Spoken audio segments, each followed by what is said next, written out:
Hello ladies and gentlemen, welcome back to another episode of Fanfic Friday. Today we're going to be talking about YouTubers. Not just these YouTubers, you know, Killer Keemstar, along with the Snake himself. We're also going to be talking about DJ Khaled, we're going to be talking about Pyrocynical, and for some reason we're going to be talking about, yeah.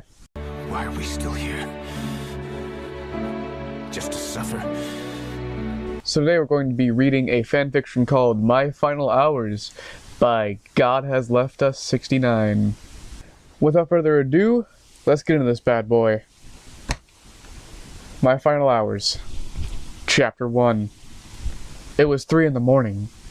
Nick would just not stay still in bed, so I got up and got in the shower. "Good morning, Judy," Nick said, as started to kiss my neck. "Nick, stop that! But it feels so good. Nick, Shh, let it happen," he said. It was my first time. I never knew what sex felt like before we finished our shower and got ready for our day. I want to make a point right now. When I choose these fanfictions, I just find their word count. I don't read them ahead of time. So I'm sorry if you feel uncomfortable with what I'm reading. Okay, next paragraph. We showed up early to work, but the door was locked. No one was there. I'll be damned. It's locked. Looks like we're too early. Why don't we go down to Krispy Kreme and get some donuts?" said Nick. I nodded back to him, and we left to go get some coffee and donuts. As we were leaving, a man rushed into the store and pulled out a gun. Everyone get to the fucking ground or I'll fucking blow your brains out, capiche?" He rushed up to the lady behind the cash register and demanded the money.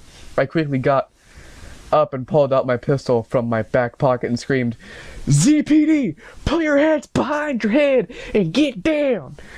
He fired once at the lady behind the counter and just started firing at the crowd of people on the ground. Bang, bang, bang, bang, bang.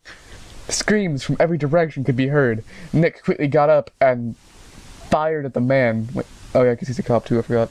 Crash! He hit the ground and was out. Oh, what the fuck? Am I reading this correctly? Sorry. He hits the ground and was out. Police arrived moments later. Okay, there was no punctuation. That's why I was confused. The ZPD Commissioner Pyrocynical walked in. That was the sentence. Okay. We could tell he was not happy at all. "So what one of your flea bags caused all this? He's not Scottish. What the fuck did I just do? I need to have a British accent. I'm sorry."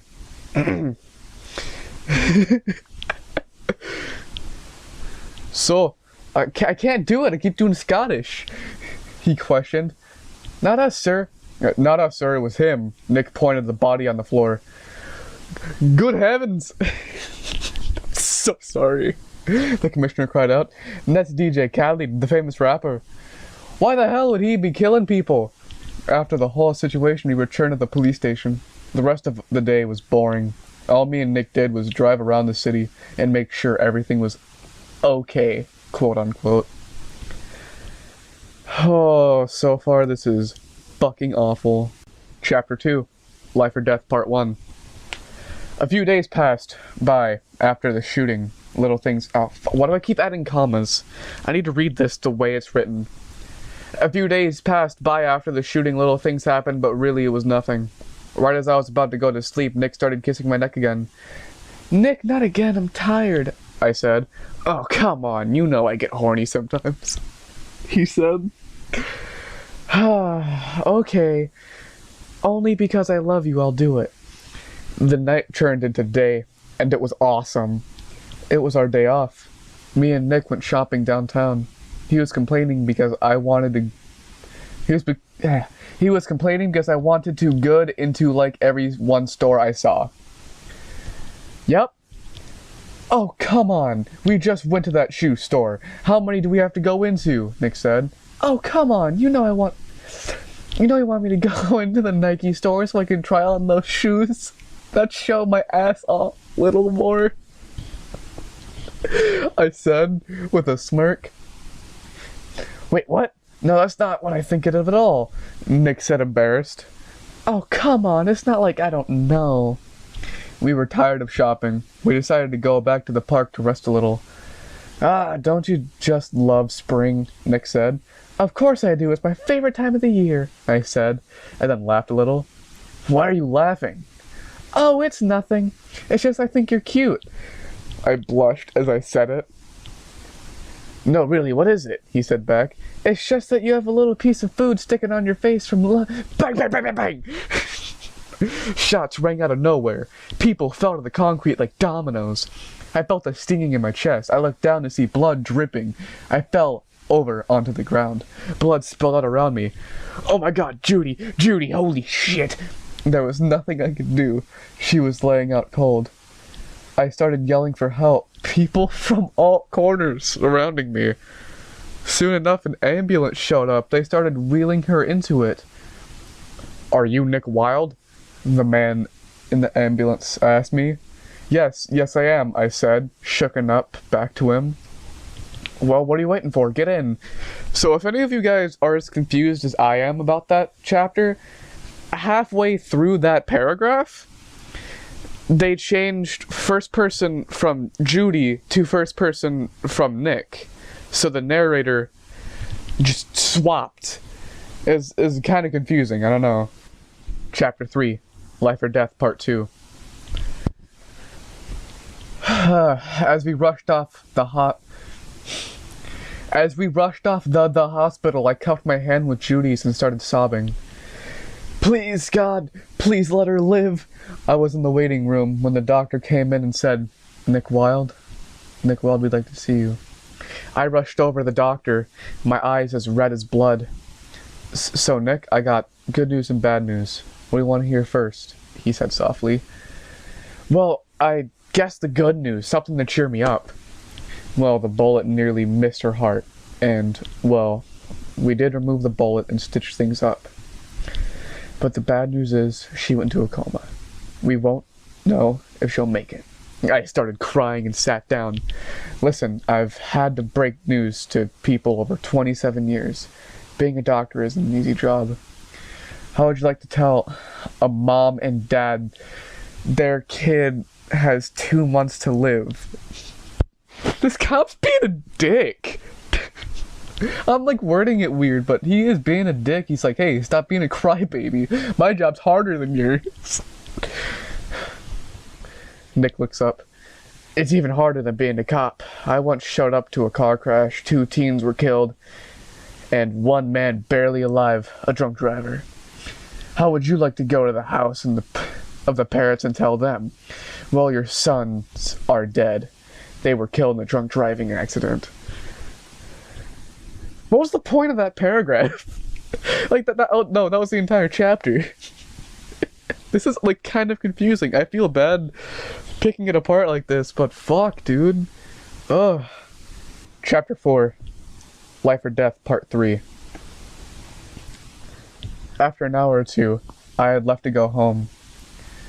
Judy's parents called and were very distraught to hear about their daughter. Days passed. Every day I would stop by her in the hospital, and I would hold her and pray she would be safe. It was Saturday night. I was sleeping in the chair next to her bed, sorry. I woke up to see her still lying there. I just looked at her and blamed myself. If I wasn't such a dumbass, I could have rescued her, but I didn't. I took a sigh and told myself getting upset over it wouldn't make anything better. The doctor came into the room and wished me a good morning and started looking over paperwork. Well, I'll be back. I've got to find some more papers. As I was about to leave, I heard a voice coming from behind me. I turned back to see her with her eyes open. I ran over her and hugged her. You don't know how long I've been waiting for this moment, I said. She looked surprised and asked where she was. The doctor came in and was shocked. I never knew she'd wake. I was gonna say to you that she was gonna fucking die. Okay, that's not... I'm sorry. I'm trying to make it, like, better, but he said I was gonna tell her she was gone. I'm trying to make it funny. I'm sorry. Chapter 5, Life or Death, Part 4. Days passed and she was released from the hospital. No leaving the house for a week. No meat or really heavy eating. No sex, and she has to be in this wheelchair for about 2 weeks. I took her home. Wait, who said that? I'm guessing the doctor, but what? Okay. I took her home, where everyone from the police force gave us a big surprise welcome. She wanted the cake that said welcome back. Really, really badly, but she couldn't eat it. Everyone dispersed from our apartment. That night, I slept on the couch while she had the bed. It was very stressful. It was very stressful because I had to watch her almost every hour of the night. I had to give her her meds every 2.5 hours. Since the police force was kind enough, we were both put on administrative leave. The days passed by, and she was her healthy self again. We were both taken off leave and put back on the job. One day I walked in the commissioner's office to see him with a gun and a few bullets. They looked familiar. But I took my focus off that and tended to my question. Commissioner, do you have the briefs for the Cody file? Fuck, hang on. Commissioner, do you have the briefs for the Cody file? I said.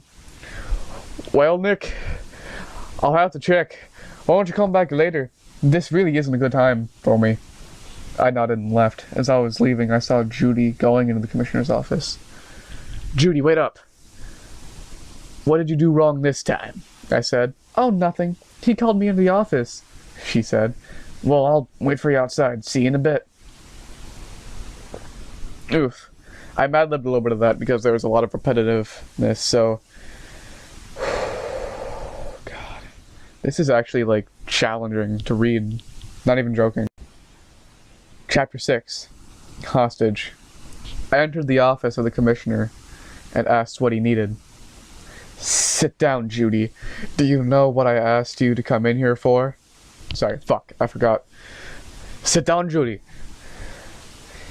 Do you know what I asked you to come in here for? Jesus, fuck, I keep changing the accent. He motioned for someone, and they came and sat down. Do you know who this is? I shook my head. Well, this is Leafy. He was the one that shot you last month. I was shocked and also terrified about what was going on. He pulled out a gun and told me to get to the ground. His buddy Leafy locked the door. Now that you're here, where shall we begin? I guess killing you doesn't work, so maybe raping you then killing you will, he said. Holy fuck, dude. Holy shit. No, you can't be honest. No, get away from me. I backed myself into a corner. No way out. Running away from your problems. Your only problems will not solve them. Only make them worse. He slapped me across the face. No wonder what's taking... Oh, fuck. Oh, it's so confusing. Wonder what's taking Judy so long. I walked up to the door and went inside. Hey, buddy, I asked the greeter. What's taking the commissioner so long with Judy? I don't know. He says he has stuff in his face and yeah, with another donut. Oh shit, wait. I don't know. And then the quotations end. Okay. I'm so sorry that I made that chapter super... That was the entire chapter, by the way. I'm sorry I made that so confusing. So, chapter 6 started in the eyes of Judy, okay? And then she went in. And then it only said when the commissioner was talking, okay? So after the commissioner was done talking, and when he was done introducing Leafy, everything went to shit. So, and then I think it was Leafy talking, and then Judy, and then Leafy again. And then the narration changed back to Nick. So the first person narrative changed from Judy to Nick in the middle of the chapter yet again. And then as he was talking to the front desk guy, the front desk guy started talking, but it didn't say when he stopped. This is the most confused I've ever been reading. Chapter 7. Hell on Earth. I walked up to his office to hear strange noises coming out of it. No, not my ass, get it out. Oh my fucking god, what? Sorry, that was Judy speaking. It didn't even say it's doing the same problem from chapter 6. Fuck. No, not my ass, get it out! Shut the fuck up, bitch, and let leave. Oh, wait. This is why it's hard! Shut the fuck up, bitch, and let Leafy show you how it's done, the commissioner said. I pulled out my guns and slammed as hard as I can into the door. It busted open. Hey, what the fuck? Leafy said. I fired at him first. He went down. The commissioner pulled out a gun and he held it to Judy's head. One more step and I'll blast your fucking brains out! Nick, put the gun down! Judy screamed. By then, other cops showed up behind me. Nick, listen to me! Wait. Nick, listen to this man! Put the gun down! I didn't sweat a tear. I complied with the request that the commissioner made. He told everyone to get out except me and Judy. By then, SWAT was out there.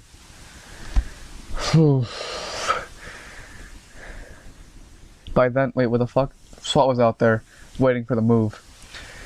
Now.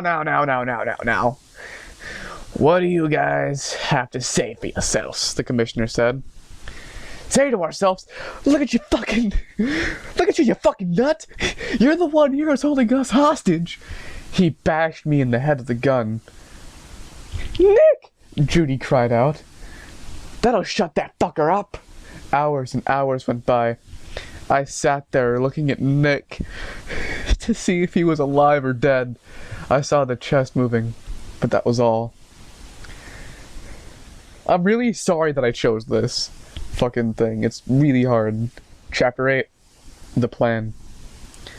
This is CNN breaking news. Hostage crisis with... Fuck, hang on. I'm trying to have a really good voice for this. Let me grab a remote. This will help a lot. This is CNN breaking news. A hostage crisis has unfolded outside District 1's police station as the ZPD commissioner has held 2 cops hostage for over 4 hours. Turn off the TV, goddammit! I can't believe this is happening, said one of the SWAT members. Whew.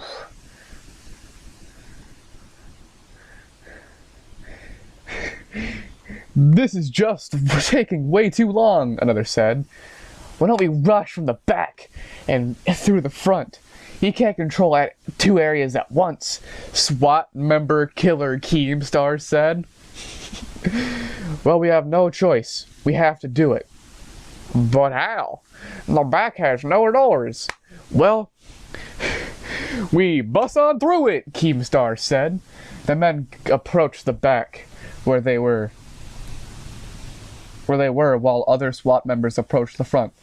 Okay, hand me the detonation charge. On the count of 3, we'll blow it open. 1, 2, 3. Chapter 9. A happy ending? From both sides, the men stormed in, guns pulled out, hungry to kill. Smoke from the blast fills the room, and soon enough, it clears, exposing the commissioner holding a pistol to Nick's head. Don't get any broad ideas, you fools! It's either him or me! Ah, oh, Jesus, fuck. I just went Australian for a second, what the fuck?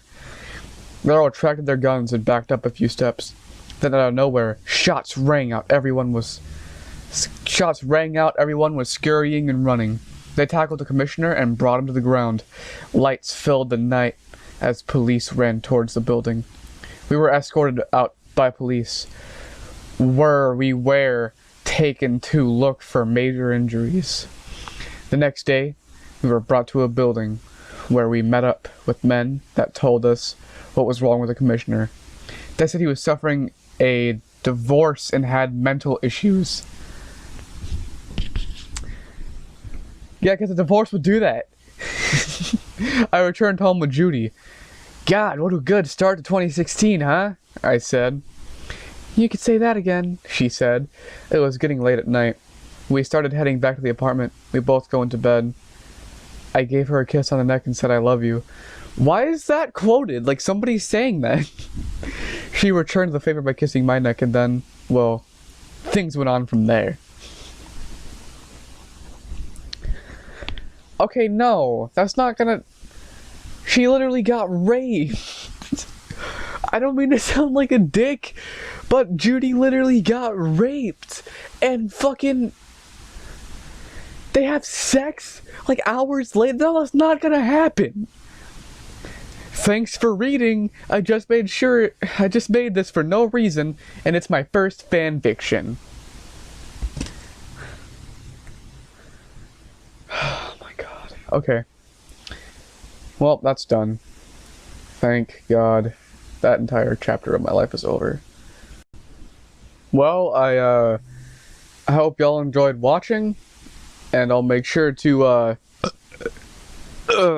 see you guys in the next video. Subscribe, comment, and press the like button.